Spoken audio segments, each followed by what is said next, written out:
अस्सलाम वालेकुम। काजी इकराम बशीर ऑफिशियल में खुश आमदेद। इन दिनों में मुल्क में जो सूरत हाल है, सियासत की, आइन की, सुप्रीम कोर्ट की, पार्लियामेंट की, अफवाज पाकिस्तान के हवाले से जो डेवलपमेंट्स हैं, जैसे आर्मी चीफ ने पार्लियामेंट में इज़हार ख्याल किया है तो और उनको इनवाइट किया गया था बाकायदा। तो मैं तकरीबन राउंड द क्लॉक जो मुख्तलिफ हमारे सीनियर एंकर्स हैं, जनाब मुजीबुर रहमान शामी, जनाब हामिद मीर, आसमा शिराजी, टॉक शाक के जो उमर चीमा साहब हैं और एजाज सैयद साहब हैं, इस तरह से दीगर जितने भी अच्छे जो एंकर पर्सन हैं, शाहजेब खानज़ादा हैं, उनमें सलीम साफ़ी हैं। तो मैं उनकी जो वीडियोज़ हैं जावेद चौधरी साहब की देखता रहता हूँ, जो कि मालूमात से पुर होती हैं और हमें हर लम्हा जो डेवलपमेंट्स हैं उनसे ये जो सीनियर्स और दोस्त हैं वो आगाह करते रहते हैं। तो ये जो फ़हरिस्त है, ये ज़ाहिर है कि काफ़ी लंबी फ़हरिस्त है एंकर पर्सनस की भी, और जो लोग साल हर साल से कारोबार सियासत के साथ और सहाफ़त के साथ वाबस्ता हैं, तो वो हर चीज़ का अहाता करते रहते हैं। तो मेरी जो मालूमात होती हैं, कुछ मेरे अपने सोर्सेज ऑफ इंफॉर्मेशन हैं। तो पहली बात तो ये है कि मैं पाकिस्तान के मुस्तकबिल के हवाले से पुरुमीद हूँ कि जितनी भी ये धमा चौकड़ी मची हुई है और जितना भी आइन से इनहराफ किया जा रहा है, तो मैं ये समझता हूँ कि ये सूरत हाल बिल आखिर उस तरीके से काबू में आ जाएगी जिस तरह से इमरान खान ने पिछले 1 साल में यहाँ पे जो एक बेचैनी पैदा करने की कोशिश की है और सियासी अदम इस्तेहकाम पैदा करने की कोशिश की। वो अपने मुकदमात का सामना नहीं करना चाहते, अपना एहतसाब नहीं चाहते, और 4 साल में उन्होंने मुल्क को जिस मकाम पे पहुँचा दिया है, तो उसमें बड़ी मेहनत और जद्दोजहद से मौजूदा जो PDM की हुकूमत है, जनाब मियाँ शहबाज शरीफ साहब हैं, वो हालात को बेहतर बनाने के लिए शब व रोज़ सरगर्म अमल हैं। और जितनी ख़राबियाँ इन्होंने मुख्तलिफ हैंडलर्स के ज़रिए से और मुख्तलिफ अपने नाजायज़ जो सपोर्टर्स थे उनके ज़रिए से की हैं, तो पाकिस्तान की तारीख़ में वो एक स्याह बाब है कि किस तरह से एक शख्स ने जो खिलाड़ी था साजिश करके हुकूमत हासिल की और जनाब मियाँ मोहम्मद नवाज शरीफ साहब की चलती हुकूमत को गिरा दिया। और मियाँ साहब का तो शायद इतना ज़्यादा नुकसान ना हुआ हो और उन्होंने कुर्बानियाँ तो बहुत दी, लेकिन जो नुकसान इस कौम का और मुल्क का हुआ है वो एक नाकाबिल तलाफ़ी नुकसान है। और बदकिस्मती ये है कि जो करप्ट अनासर थे, इमरान खान साहब और उनके जो पार्टी के लोग थे, वो अपने मुखालफिन को 4-5 साल से चोर और डाकू कहते चले आ रहे हैं और उनकी ज़बानों को रोकने वाला कोई नहीं है।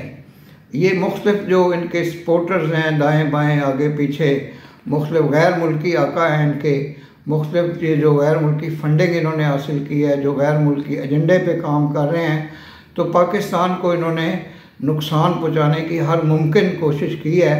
और पाकिस्तान की 75 साल तारीख़ में ऐसी मिसाल नहीं मिलती कि एक सो कॉल्ड जो साबिक़ वज़ीर आज़म था, जो कि सिलेक्टेड वज़ीर आज़म था, उसने इतना कोई तूफ़ान बदतमीज़ी बपा कर दिया हो।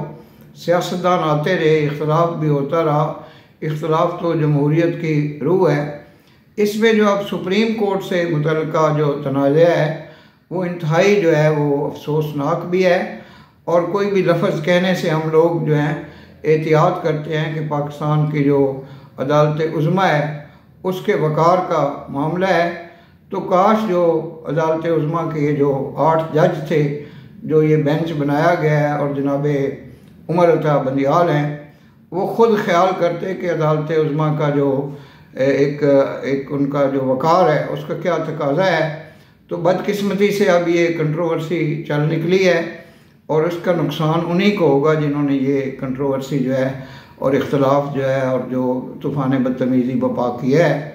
तो मैं तो चूँकि मेरी मालूमात इस तरह की हैं, मेरे सोर्सेज ऑफ इंफॉर्मेशन इस तरह के हैं कि मुझे यकीन कामिल है कि हम इस बहरान से इंशाअल्लाह और अज़ीज़ कामयाबी के साथ निकलेंगे। अभी ये जो PTI का नामज़द वज़ीर आज़म जो आज़ाद कश्मीर का, उसको तौहीन अदालत की सज़ा दी गई है और वज़ारत उज़्मा से उसको हटाया गया है। तो ये सारी परचेजिंग हुई थी वज़ारत उज़्मा की, और अब जो एक नेक्स्ट जो ATM इनको मिला है तो अब उसको वज़ीर आज़म बनाया जाएगा। लेकिन पाकिस्तान मुस्लिम लीग और जो पीपल्स पार्टी है उन्होंने भी अपना मुश्तरका उम्मीदवार इसमें नामज़द करना है। तो जो खान साहब की जो सियासत थी पिछले 4-5 साल की, वो आर्मी चीफ जो कमर जावेद बाजवा थे या जनरल फैज़ हमीद थे, और कुछ छुपे रुस्तम थे जो ये परवेज़ इलाही के जानने वाले बाज़ जज साहबान थे, जिनके ख़िलाफ़ रेफरेंसेस जो हैं वो सुप्रीम जुडिशल काउंसिल में दायर कर दिए गए हैं।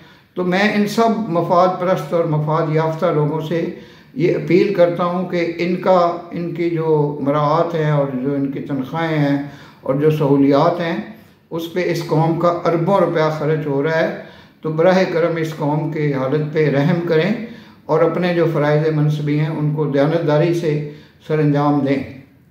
इसमें मैं किसी भी फरीक के साथ नहीं हूँ, मैं पाकिस्तानी कौम और पाकिस्तान के साथ हूँ।